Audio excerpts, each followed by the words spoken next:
Next up, Senate Bill 732, a bill to amend and reenact a section of the Code of Virginia relating to assisted living facilities, hospice care. Report of the Committee on Health, Welfare, and Institutions with amendments. And, Mr. Speaker, there also is a floor amendment. The gentleman from Carolina, Mr. Rock. Mr. Speaker, I move adoption of the committee amendments, which I don't believe are in conflict with the floor amendment. The questions on adoption of the committee amendments. Those in favor of that motion will say aye. Aye. Those opposed, no. Committee amendments agreed to. Mr. Speaker, ladies and gentlemen of the House, I guess it would be best if I explain the measure first, and then if the clerk wants to report the floor amendment at that juncture. Mr. Speaker, ladies and gentlemen of the House, Senate Bill 732 is designed to address that circumstance that currently exists whereby if an individual goes into a nursing home or assisted living facility that may be run by a particular or any number of different religious groups, whereby in those religious groups do not believe in certain otherwise medically appropriate life-sustaining measures, that facility would not have to violate their personal religious tenets to allow certain hospice care treatments on patients in their facility, so long as, with the amendments that we've adopted, Mr. Speaker and members of the House, so long as that is made clear at the time of the patient admission that there may be limitations or that hospice care may not even actually be allowed in that particular facility. The circumstance that has brought this up is where individuals requested hospice care as the underlying code allows, and certain drugs and life-sustaining measures are in direct conflict with the religious beliefs of the facility whereby that individual is a patient. It will be the pleasure of the body to pass the bill. The clerk will report a floor amendment. Floor amendment offered by Delegate Levine to the engrossed Senate version. On line 17, after the word provide, strike the words or allow. The gentleman from Alexandria, Mr. Levine. Thank you, Mr. Speaker. Ladies and gentlemen of the House, I can't think of any more difficult or more vulnerable time in a person's life than when they're told they only have a few days to live and that are racked by tremendous pain from the terminal disease that they have. This bill, without the amendment, would allow a facility, an assisted living facility where someone could have been living for 20 years, to say, we don't allow you to have palliative care. We're going to ban your request crying out to have your pain relieved. And to me, I believe in patient autonomy. I think the patient has a right to make that decision for themselves. People enter assisted living facilities often when they're spry and in good health. Maybe they're in their 70s and they join because the food's good, because they like the people there. They're not looking at a 50-page disclosure form that on page 23 says that hospice care isn't allowed. But now they're dying and they're in tremendous pain and they're crying out for some pain relief and their family wants it and their doctor wants it. I can't see a facility saying, we're not going to provide that care, and if you want it, you got to leave now. You got a week to live, but you got to find another place to live. I have no problem with the part of the bill that says that assisted living facilities are not required to provide hospice care. I have no problem with that part, but I asked to strike or allow, because I think allowing patient autonomy and pain relief when someone's dying is a human right, and I think it should be allowed. Thank you, Mr. Speaker. Gentleman, Carolina, Mr. Rock. Mr. Speaker, speaking to the floor amendment. Gentleman has the floor. Mr. Speaker, ladies and gentlemen of the House, let's be clear. Right now, a nursing facility is not required to actually provide the hospice care. So the effect of this floor amendment negates the bill. It just puts some more words in the code to say exactly what they currently say. If you don't like the bill, I would suggest you need to defeat the floor amendment and then vote against the bill. But if you believe, as you see in the HWI committee, the vast majority of the committee members felt, while understanding the circumstances the gentleman just alluded to, that it also is a situation whereby individuals of religious beliefs that establish facilities, particularly for similar believers, but that are open to others in the public, providing that service to the rest of their greater community, do not have to forfeit their religious convictions when they take a patient in, so long as they have disclosed at the time of admission that here are the parameters on treatment that we allow in our facility. I hope the body will reject the floor amendment and pass the bill. The gentleman from Roanoke City, Mr. Rasul. Mr. Speaker, speaking to the amendment. Gentleman has the floor.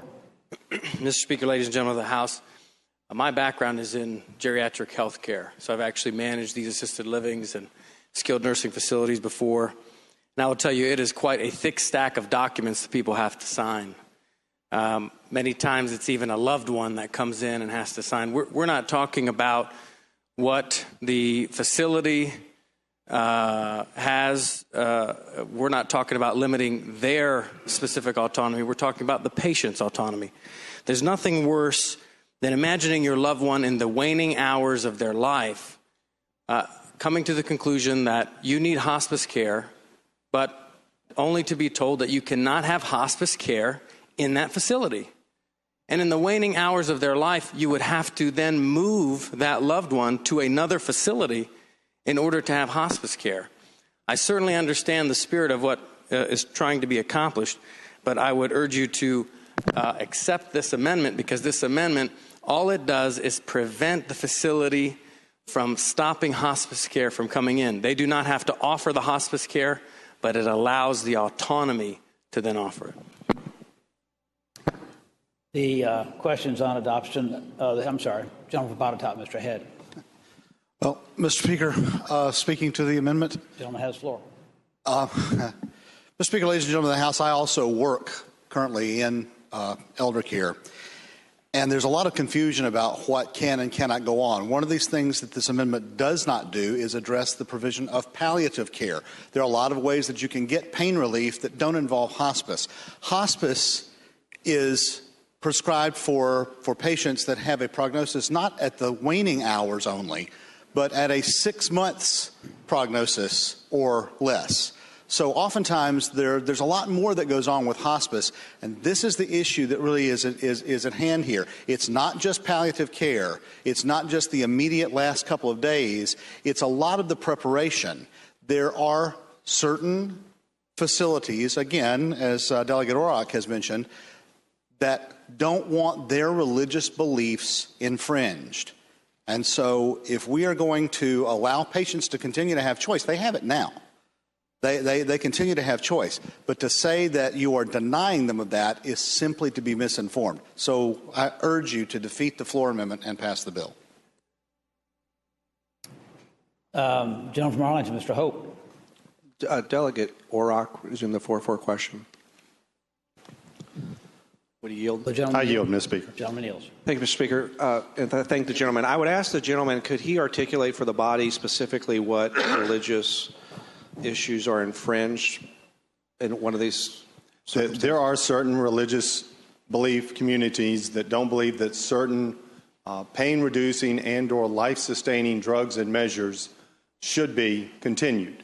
A number of those facilities, none that I'm aware of in my immediate district, but do exist in other parts of the Commonwealth, they're set up predominantly to serve patients of similar belief structures, but they're open to the entire greater community, and they provide an excellent level of patient care. Mr. Speaker, ladies and gentlemen of the House, in furtherance on the answer, if I may, my family has benefited from the services of hospice care. And if you've ever been in that circumstance, you know how helpful, how critically important to the patient comfort those services can be. That being said, I also, Mr. Speaker, ladies and gentlemen of the House, believe that a facility that tells the patients when they're admitted that we are a religious, organized facility and our religious beliefs do not allow individuals to practice certain types of medical care in our facility, that they have that right upon disclosure at the time of admission, so that they're not put in a posture of having to deny patients on the front end who may not be of the same belief system as they are. I thank the gentleman. Gentleman Henrico, Mr. O'Bannon. Speak to the amendment, please, sir. Gentleman has the floor. Yeah, thank you. I'd just like to remind the body of a couple of things. This amendment was actually discussed in the committee, It was not adopted in the committee. Patient autonomy, while very strong, is not limitless.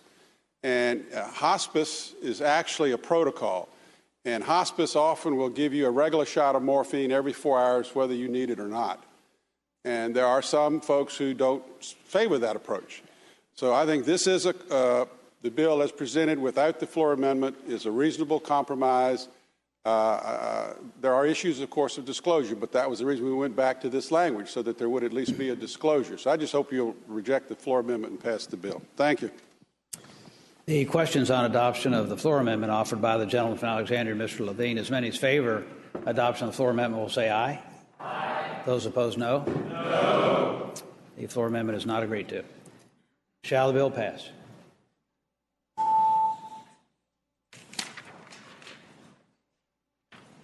The clerk will close the roll. Ayes 74, noes 25. Ayes 74, noes 25. The bill is passed.